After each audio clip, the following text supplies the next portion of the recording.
Ayan, no, unahin po natin mga kababayan itong banat, no, ni Mike Defensor. Nako, Ma'am Nini TV Vlog, hello po sa iyo diyan.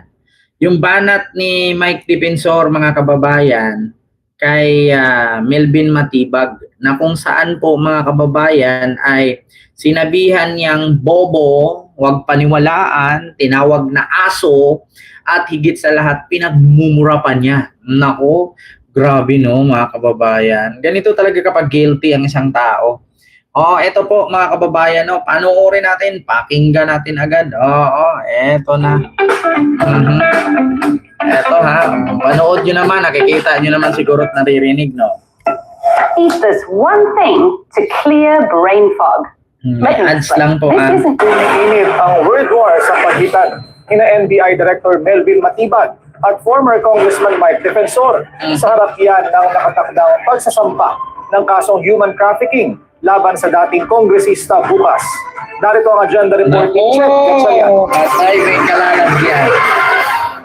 Pag yung argumento, wala kang masasabi na ang kontra o contradicting dun sa maling evidensya, ang gagawin mo, sabihin mo na lang isang tao. Diba? Kapag kumpleto ang ebidensya, kapag wala kang mai-counter, kasi nabisto ka nga, na nakasuhan ka nga, ang wala ka daw ibang sabihin kung di bobo yung isang tao, aso yung isang tao, putang ina ng isang tao, 'di ba? So yun ang sagot ni Melvin Matibag mga kababayan sa naturang tirada ni Mike Defensor, 'di ba? Totoo naman talaga mga kababayan, sabi ni Melvin Matibag. Kung nabisto ka sa kasalanan mo, tapos wala ka ng malusot, wala ka ng takas, ang tanging masabi mo lang ay bobo, tanga-tanga, aso, kung ano-ano na lang, tapos pagmumurahin mo na lang. Which is ganyan naman yung kay Sara, di ba? Yung ginawa ni Sara, wala pinagkaiba kapag mga DDS. Di ba kung naalala nyo noon, si Sara Duterte, nabisto dyan sa yung pera na ipinadala sa kanya na para gamitin para sa DepEd. Pero anong ginawa ni Sara? Pinagbibigay niya sa mga staff na naka-envelope. Anong sabi niya kay Lisa? Putang ina mo, Lisa. Diba? Naalala mo pa ba? Pinadalan mo ako ng sobre. Nakatatak DepEd. Binigay ko sa DepEd. Ang ina ka. Diba? Ganun ang ginawa niya kasi nahulog siya sa bitag. Pinainan kasi. Kumagat naman. Mukha kasing pera. Yan ang sagot ni NBI Director Melvin Matibag matapos siyang paulanan ni former Congressman Mike Defensor ng maanghang na salita. Huwag po kayong maniniwala kay Attorney Melvin Matibag dahil po yan ay bobo po yan, putang inang yan. Diba? Ganyan naman talaga. Oo, gano, pinagmumura niya. Kasi nabisto siya eh. At saka mga kababayan, no? Meron pang isang pruweba dyan na nilaglag siya ni Marcoleta. Anong sabi ni Marcoleta? Anong sabi ni Marcoleta? Krimen na pala ngayon. Makakasuhan ka pala ng plunder kapag tumanggap ka ng donation. At hindi ko naman kasi dinisclose ang kanilang pangalan kasi ayaw nga nilang pangalanan ko sila. Ang sabi nila sa akin, tanawin mo na lang yan ng utang na loob sa amin. Kasi daw, pagdating ng panahon, yung nag-donate, baka masilip ng administrasyon yung negosyo, gipitin. Kaya sinabi ni Marcoleta yan doon sa programa niya sa Net25.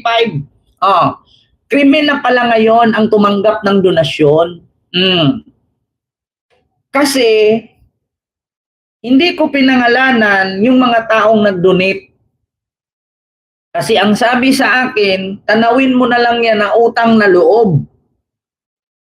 Para kung dumating man ang araw, baka yung negosyo nung nag-donate gipitin. Bakit nga ba gigipitin ang negosyo kung wala kang ginawang illegal? Galing mismo sa bunganga ni Marcoleta yan. Di ngayon, inimbestigahan, anong negosyo ba yan? Sino ba yung nag-donate? Bakit gigipitin kung walang ginawang mali? 'Di ba? Bakit ka gigipitin kung wala ka namang dapat ikagipit sa negosyo? Sa bunganga ni Marcoleta, mano kasi pag namingwit ka, ang isda kasi sa bunganga nakuha, mukha kasi bisugo eh. Hindi niya alam ang kanyang ginagawa. Para po sa ating bayan, sa mga kawani ng NBI, huwag po tayong paggamit. Nag-ugat ang mga tirada ni Defensor sa anunsyo ng NBI. Nakakasuhan siya nito ng human trafficking. Kaugnay ng sinalakay na KTV bar sa Pasig noong Abril. Yan yon mga kababayan, yung sinabi ni Marcoleta na baka dumating daw ang panahon pag nasilip ng administrasyon ang negosyo ng isa sa mga donor, baka gipitin. Tandaan ninyo hindi pa senador si Marcoleta niyan, tatakbo pa lang. Dinunitan siya ng 75 million ng 3 tao.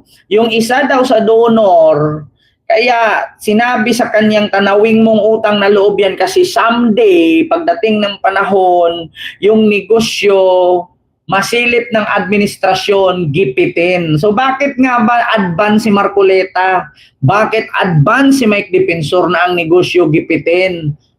So ngayon, noong nasilip ito ng NBI na meron palang ganyang kalakaran, KTV bar, binutas, dinugtong sa hotel, ginawang bingbangan. Pag nalasing si Bilat, bibit-bitin ni Oten, tapos kakantut-angkutin doon sa loob ng hotel ni Bingot. Isa umanong sex din. Ang sinasabi nila, meron daw pong human trafficking na para bang pinilit, ginipit yung mga tao o di kayo tinatakot. Yan po'y walang mga katotohanan. Kaya yung NBI, National Bureau of Investigation, ang dapat nyong gawin, mag-imbestiga kayo ng korupsyon. Tulungan ninyo yung ating gobyerno at alamin ninyo talaga kung anong katotohanan sa korupsyong to. Tulungan ang gobyerno? Come from you, came from you. Mike Defensor, tulungan ang gobyerno. Kung gusto mo palang tumulong sa gobyerno, di sana yung 18 Marines na yan, doon mo inilapit kay BBM. Bakit doon sa 18 Marines lagi yung sinisigaw, mastermind si BBM? Saan yung tulong sa gobyerno dyan? Ngayon, tulungan na ang gobyerno. Pasipsip? Pasipsip na? Kasi nagipit? Tulungan daw ang gobyerno, mga kababayan, narinig niyo? Tulungan daw ang gobyerno galing sa bunganga niya. Kung tulungan ang gobyerno, bakit hindi nyo inilapit yan sa palasyo yung 18 Marines na yan?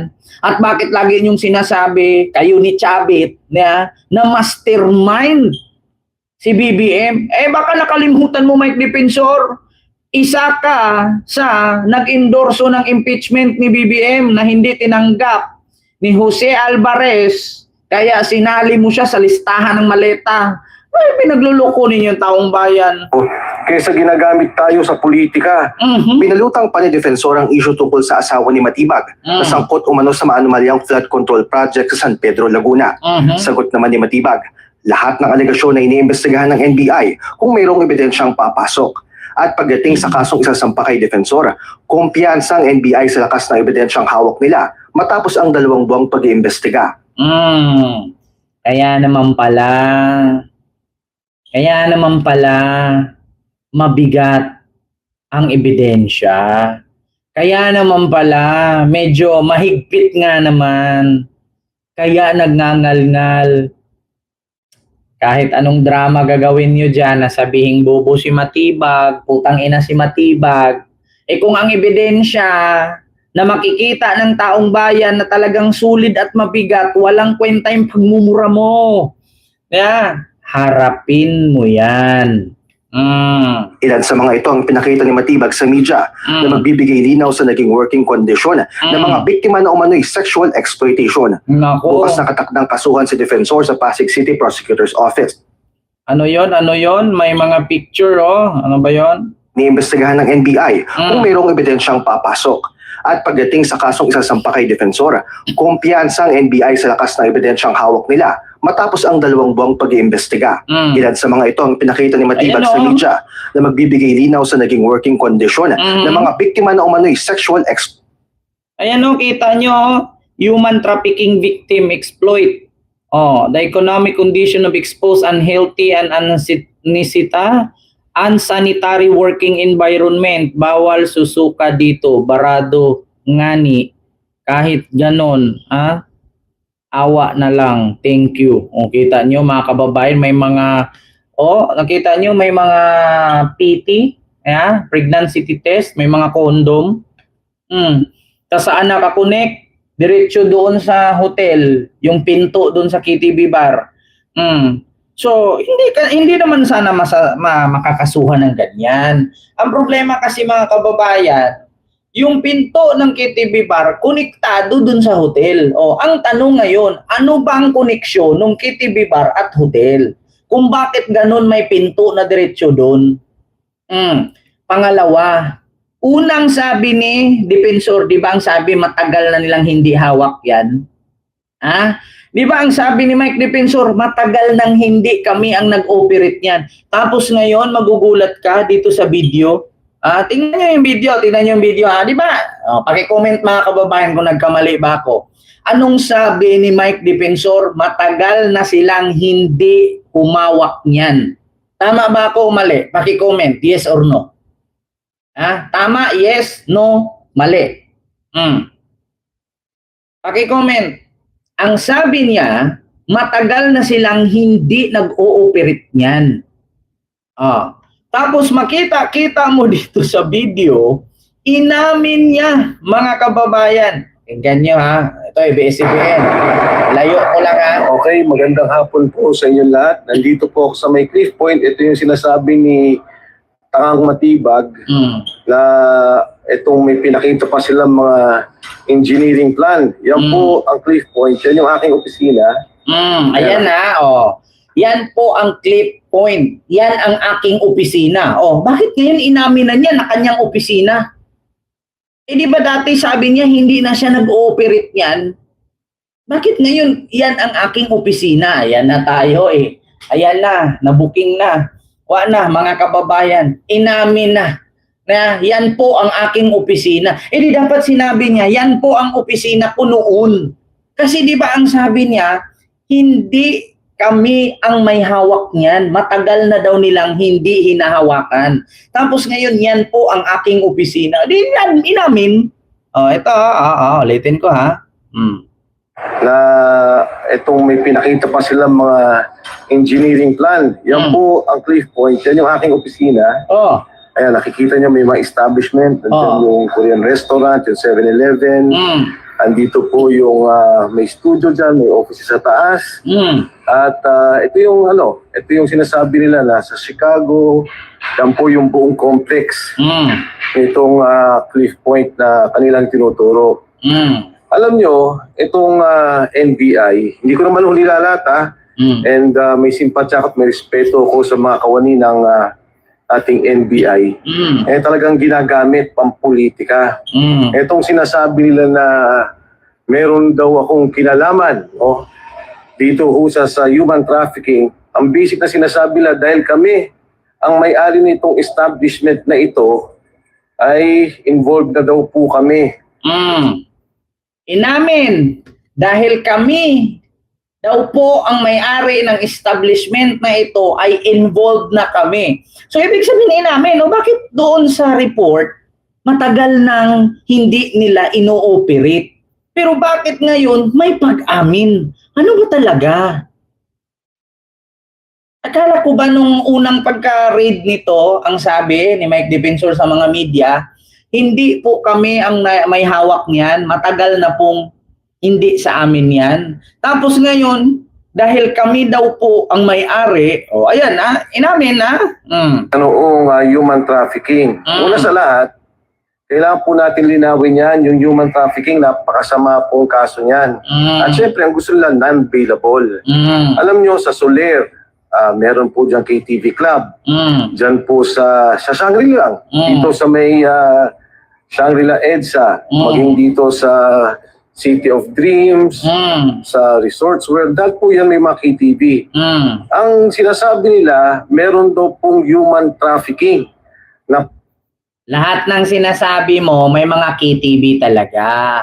Pero ang problema kasi dyan, Yung KTV, bakit konektado yung pinto papunta sa hotel mo? Yun ang tanong eh. Okay lang sana nung ni-raid, walang nakitang pokpok, walang nakitang shabu, walang nakitang PT, walang nakitang condom. Eh ang problema, may umamin eh. Sir, monthly po yan, sir, chine-check namin kung buntis ba sila o hindi. May umamin eh. May mga nasagip na pokpok eh. Di ba? Wala namang problema kung may KTV. Ang problema kasi doon, yung hotel mo, dikit sa KTV yung pinto. Eh yung sa Soler, iisa lang may-ari nun eh. Dito ang KTV, walang pinto na konektado sa hotel. Iba yung hotel, iba yung KTV. So natural lang man siguro, pag magjowa doon na lasing, lalabas, pupunta sa hotel, magtsuktsakan. Yung sa'yo, pag nalasing, akyat sa taas, konektado ang pinto, magtsuktsakan. Ba't ganun? Diba? Bang pinilit, ginipit yung mga tao o di kayo tinatakot. Yan po'y walang mga katotohanan. At itong establishmentong ito, katulad ng pinakita ko sa inyo, ito pong lugar na to, marami po ditong mga investor na magkakasama kami.